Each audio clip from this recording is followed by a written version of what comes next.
9장에서 우리를 보내시는데, 저와 여러분들이 이 세상에 보내신 분이 누구시냐면, 세상은 알 수 없지만 그러나 우리는 그 세상 어떤 통치와도 비교할 수 없는 왕 중에 왕 대신 우리 하나님이 이 세상에 저와 여러분들을 보내셨습니다. 우리가 보낼 때 우리는 1절을 잘못 이해하면 우리가 크게 은혜가 안 될 수가 있습니다. 그런데 한번 우리 본문 1절을 같이 한번 보도록 하겠습니다. 시작.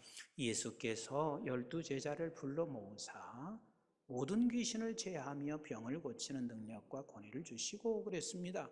예수님께서 12제자를 부르시는데 지나가다가 우연히 석순이 이리 와라, 넌 이리 와라, 이렇게 주님이 하신 게 아닙니다. 불러줬다는 것은 어마어마한 값을 지불하는 거예요. 여러분, 한 나라의 대사가 되는 과정도요 굉장합니다. 외무고시를 패스해야 돼요. 그 패스한다고 해서 금방 대사되는 줄 아세요? 서기관을 거쳐서 다 이런저런 일을 거치면서 결국은 한 나라의 대사로 나가게 되어져 있습니다. 그런데요, 그 영원한 나라, 우리 왕 중의 왕 되신 우리 하나님께서 이 세상을 우리를 보내는데 지나다가 그냥 불러서 보내시는 하나님이 아니십니다. 우리를 부르실 때요, 우리 하나님께서는 이런 대가를 지불하여 부르셨어요. 우리 한번 에베소서 1장 7절부터 같이 한번 봅니다. 시작. 우리는 그리스도 안에서 그의 은혜의 풍성함을 따라, 그의 은혜의 풍성함을 따라, 어마어마한 은혜, 상상할 수 없는 이 풍성함을 따라 그 받은 풍성한 은혜가 무엇이냐면 계속 읽습니다. 시작. 그의 피로 말미암아 속량 곧 죄 사함을 받았느니라. 이 사람이 아니면, 부른 사람은 바로 이런 사람이고, 바로 이 세상에 보내진 사람은 이런 사람이 아니고는 이 세상에 결단코 보내질 수 없는 사람입니다. 엄청난 것을 통과했습니다. 속량한 자, 이 죄로부터 벗어나는 이 십자가를 통과한 사람이 바로 불려진 저와 여러분들이란 말이에요. 조금 더 읽어볼까요? 시작. 이는 그가 모든 지혜와 총명을 우리에게 넘치게 하사, 이건 하나님께서 어마어마한 지혜와 총명으로 우리를 불러낸 주의 대사들이고 백성들이에요. 그거 아멘이 안 되시는 거예요.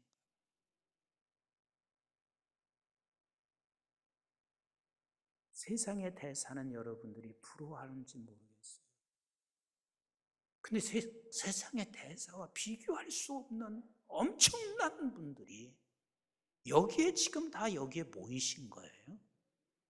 우리 한번 조금 더 계속 읽어보겠습니다. 시작. 그 뜻의 비밀을 우리에게 알리신 것이요 그의 기뻐하심을 따라 그리스도 안에서 때가 찬 경륜을 위하여 예정하신 것이니, 하늘에 있는 것이나 땅에 있는 것이 다 그리스도 안에서 통일되게 하려 하심이라. 하나님께서 철저하게 그냥 지나가다가 베드로야 하고 부른 게 아니라, 하나님께서 그 오래전부터 하나님이 예정하시고 계셔서 우리를 불러내신 저와 여러분들이란 말이에요. 그리고 지금도 하나님께서 우리를 그 뜻 가운데 이끌어가시며 그리스도 안에서 통일되게 하사, 여기서 통일되게 하사 하시는 말은 그리스도 예수 안에서 우리와 영원토록 함께 하신다는 말씀인 거예요. 그 함께 하시는 그 주님이 누구시냐면, 누가복음 8장에서 우리가 지금까지 계속해서 하나님의 말씀을 들어온 것처럼 우주 만물을 통치하시는 왕이세요. 그리고 지금도 통치해 가시는 왕이세요. 마지막 심판주로 오시는 그 왕이 우리를 통치하시고 계신 그분께서 저와 여러분들을 이 세상에 보내셨습니다. 보내신 이유가 있습니다. 보내신 이유가 있습니다. 그 이유가 2절 말씀입니다. 같이 한번 보도록 할까요? 시작. 하나님의 나라를 전파하며 앓는 자를 고치게 하려고 내보내시며, 여기서는 지금 두 가지 말씀하시고 계세요. 내가 너를 이 세상에 보낸 것은 하나님 나라 전파다 그랬습니다. 하나님 나라 전파다. 우리는 내가 살고 있는, 내가 영원히 살아가야 할 그 하나님의 나라가 우리에게는 가장 자랑이 되시기를 주님의 이름으로 축복합니다. 적어도 이 세상에 와서 내가 영원히 살아가야 할 내 나라를 자랑하지 못하면 그것은 얼마나 불행한 일인지 모릅니다. 적어도 우리는 하나님 나라를, 하나님을 사랑할 줄 알아야 되며, 그리고 내가 한국인으로 내가 태어났으면 이 나라를 자랑스럽게 여길 수 있는 저와 여러분들이 되시기를 주님의 이름으로 축복합니다. 우리 한번 따라서 합시다. 나는 하나님 나라, 하나님 사랑합니다. 나는 내가 태어난 나라, 이 나라 사랑합니다. 적어도 우리는 내게 보내진 하나님의 나라를 그래서 사랑하고 좋아하고, 그래서 우리는 나가서 전파하는 것인데, 여기서 전파라는 말의 뜻은 두 가지가 포함되어 있습니다. 입으로 전파하는 거예요. 자랑하면서 입으로 전파하는 것도 있지만, 하나님의 나라 했을 때는 삶 속에서 전파하는 거예요.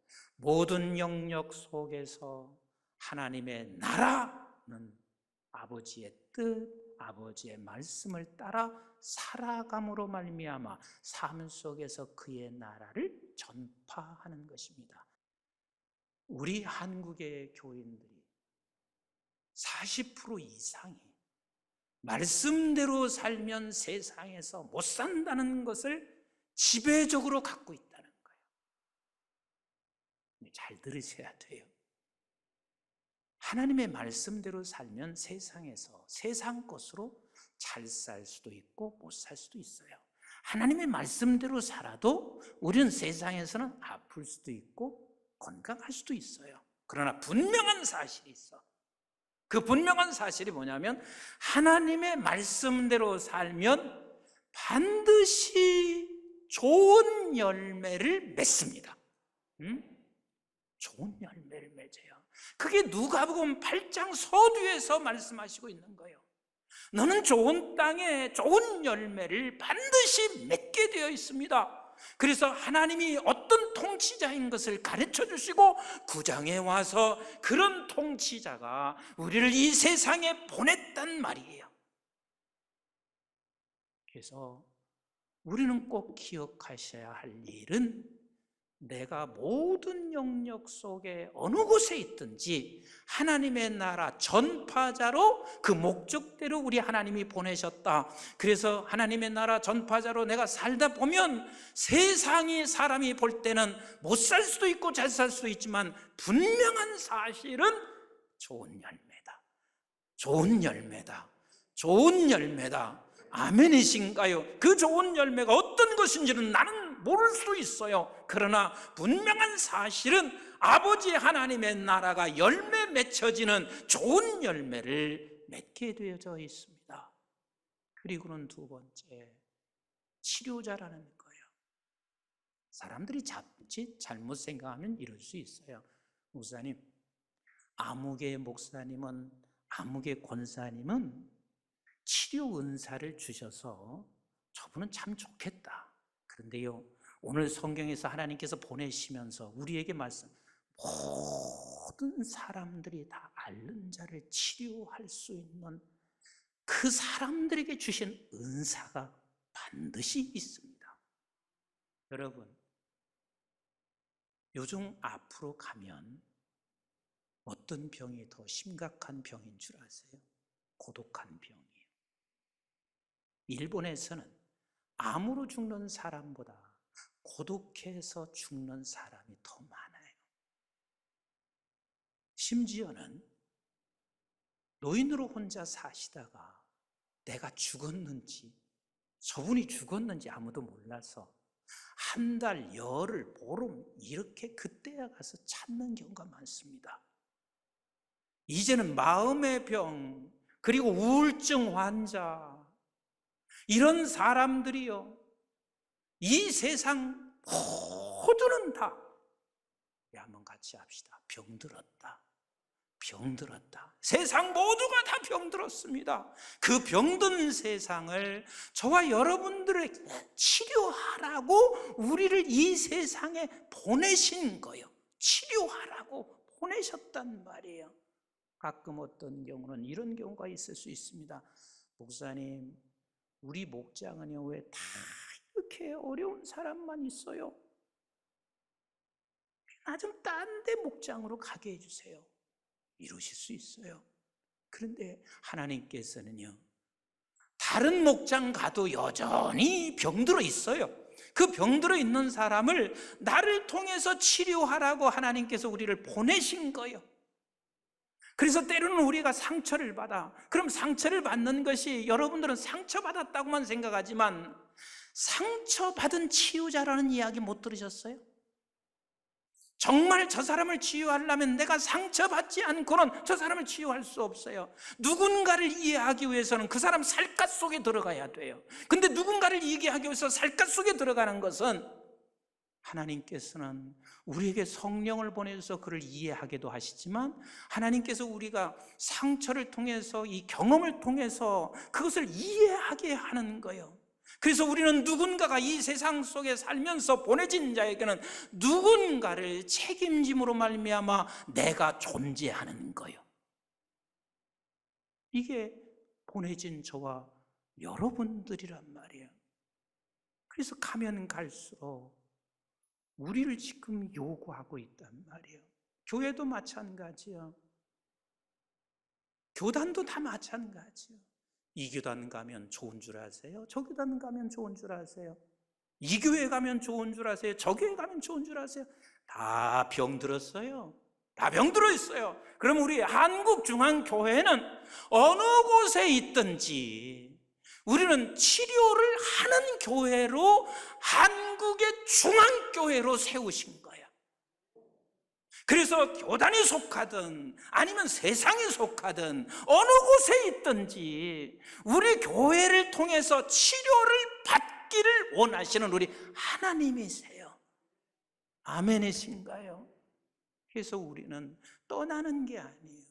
우리는 그 속에 들어가서 저들을 치료해야 되고, 그리고 치료하게 하기 위해서 우리를 보냈어요. 그 치료를 할 때 우리는 머뭇거려서는 안 돼요. 왜냐하면 치료라는 것은 시간이 기다립니다. 치료는 시간이 기다려요. 우리가 머뭇거리고 있으면 결국은 그 시간은 끝나버리는 거예요. 그래서 저와 여러분들이 어떤 곳에든 우리는 치료자라는 사실을 놓치지 마셔야 돼요. 가끔 가다가 어저께도 우리 권사님이 제게 오셔서 그러더라고요. 목사님, 저는요, 우리 원로 목사님과 담임 목사님 보면 그냥 마음이 평안해져요. 그냥 아버지 품에 있는 것 같이 두 분만 쳐다보면 그래요. 지금 뭐 하고 있는 거예요, 우리가? 내가 뭐 하고 있고 원로 목사님 뭐 하고 있는 거예요? 그게 치료자인 거예요. 치료자인 거예요. 하나님은 우리를 이 세상에 보내면서 저와 여러분들이 하나님의 나라를 전파하라, 그리고 우리는 치료자로 보냈다는 사실을 놓치지 마셔야 합니다. 그 목적을, 그 이유 때문에 우리를 보내주시고, 우리 하나님께서 우리가 걱정할까 봐 이렇게 말씀하시고 계세요. 우리 한번 여러분 3절 같이 보도록 하겠습니다. 3절 시작. 이르시되 여행을 위하여 아무것도 가지지 말라. 지팡이나 배낭이나 양식이나 돈이나 두버릇을 가지지 말며. 이 말씀을 잘못 오해하면 임목사도 목사 같지가 않은 사람이에요. 왜? 나 옷이 몇 벌 되거든요. 여기서 말하고 있는 것은 이게 핵심인 거예요. 뭐가 핵심이냐면 야, 염려하지 말라는 거예요. 너 염려하지 말라. 내가 보냈으니 내가 너를 책임져 주겠다고 말씀하시는 거예요. 그러니 걱정하지 말아라. 그래서 제가 지난주에도 말씀드렸지만 여러분, 이것은 우리 마음판에 이 미간에 새기고 살았으면 좋겠어요. 빌립보서 4장 4절로 6절 말씀, 빌립보서 4장 4절로 시작. 주 안에서 항상 기뻐하라. 내가 다시 말하노니 기뻐하라. 계속 다시 말한다. 다시 말한다. 너는 보내진 자야. 내가 불러 너를 보냈으니 너 기뻐해라. 5절 시작. 너의 관용을 모든 사람에게 알게 하라. 주께서 가까우시니라. 자, 보세요. 너는 보내진 자로 네가 얼마나 넉넉하며, 그리고 또 시간적으로도 네가 이 세상에 산다 하는 것이 주님이 지금 가까이 있는데 뭐 그렇게 네가 넉넉함이 없을 수 있겠느냐. 넉넉해라. 그리고 6절 시작. 아무것도 염려하지 말고 다만 모든 일에 기도와 간구로 너의 구할 것을 감사함으로 하나님께 아뢰라. 너 염려하지 마라. 내가 있잖아. 내가 있잖아. 그러니 너는 그 감사함으로, 내가 있는 것을 감사함으로 하나님 앞에 기도만 해라. 기도해라. 이 말씀은요, 미간에 새기고 사세요. 그리고 잘 보이는데 아예 써놓으세요.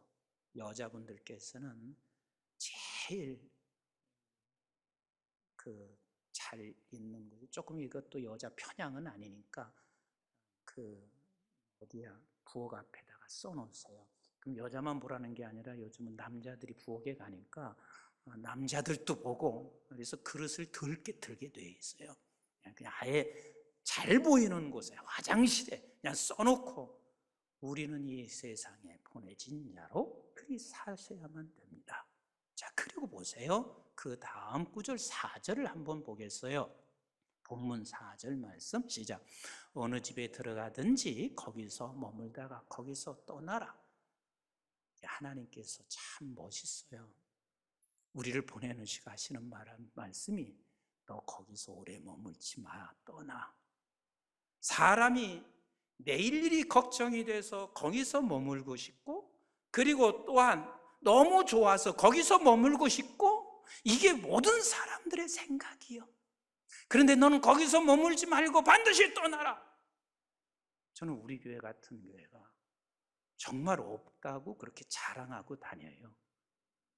방영원도 그렇고 다 우리 교회 같이 그래요. 그런데요, 나는 단 1초도 이런 생각 해본 적이 없어요.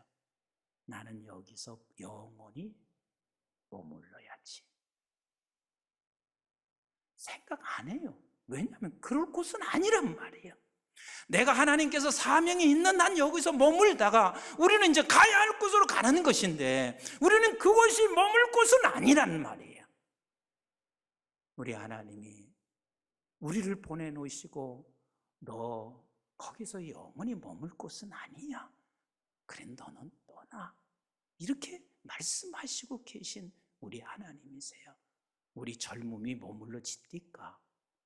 아니요, 머물러지지 않아요.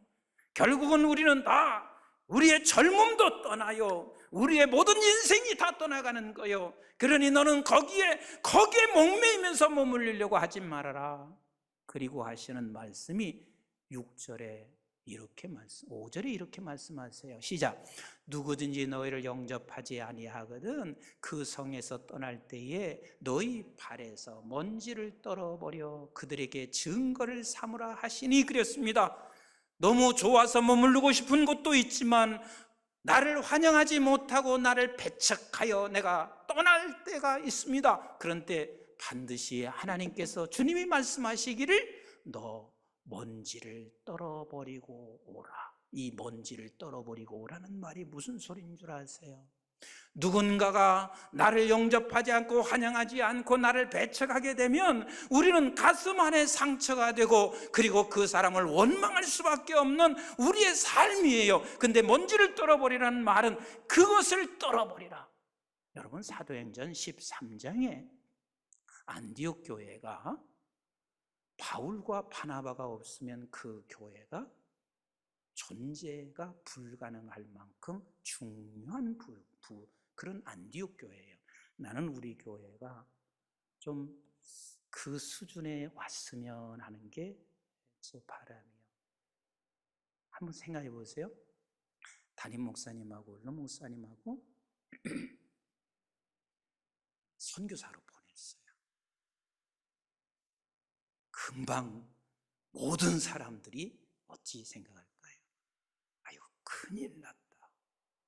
근데 안디옥 교회가 지금 바울과 바나바를 선교사로 파송을 해요.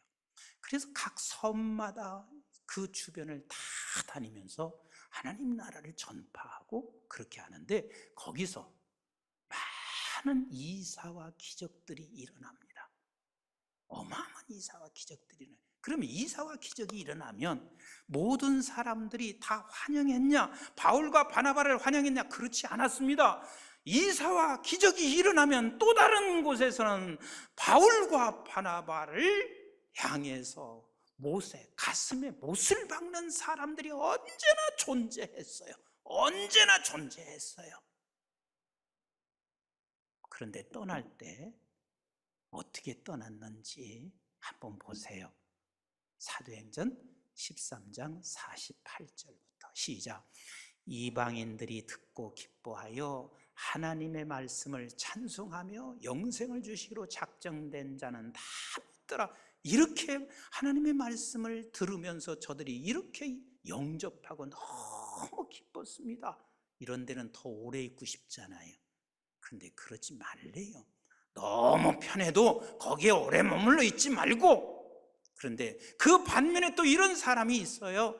조금 더 읽어봐요. 시작. 주의 말씀이 그 지방에 두루 퍼지니라. 이에 유대인들이 경건한 귀부인들과 그 신의 유력자들을 뭐하냐면 선동하여 바울과 바나바를 박해하게 하여 그 지역에서 쫓아내니 가슴에 못을 박고 있는 사람들이 있어요. 그때 51절 시작. 두 사람이 그들을 향하여 발의 티끌을 떨어버리고, 오늘 주님이 말씀하신 대로 하는 거예요. 발의 티끌을 떨어버리고 어디로 가냐면 이곳으로 가거늘 시작. 제자들은 기쁨과 성령이 충만하니라. 여러분, 이걸 잘 들으셔야 돼요.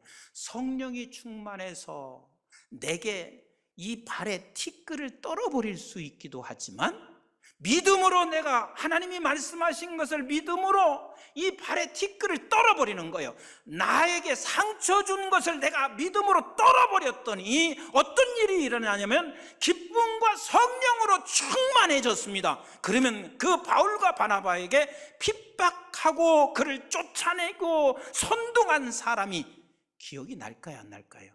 안 나지요. 안 나지요. 왜? 이미 발의 티끌로 다 떨어버리고, 그리고 하나님께서 그에게 기쁨과 성령으로 충만하게 했단 말이에요. 사랑하는 성도 여러분, 저와 여러분들을 이렇게 보내셨어요. 내가 확실하게 책임져 주겠다. 그러니 아무리 좋아도 네가 그것에 꼭 영원히 머물려고도 생각하지 말고, 너희가 하나님의 나라 이 목적을 향해서 가고 있을 때 너에게 힘들게 하고 독수를 퍼붓고 선동하는 일이 있으면 내 말을 기억해라. 발의 티끌을 떨어버리고 나가라.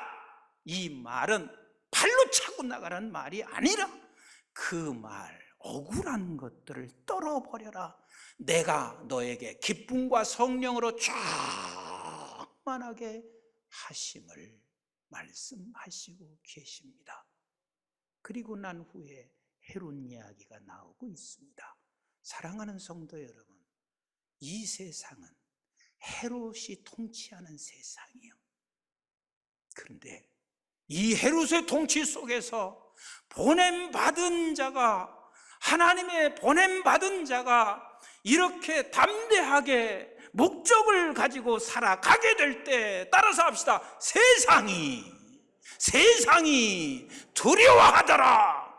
저와 여러분, 우리 한국중앙교회 때문에 세상이 두려워하는, 세상 통치자가 벌벌 떠는 이런 역사가 우리 교회를 통해서, 여러분들을 통해서 일어날지어다. 일어나게 하옵소서.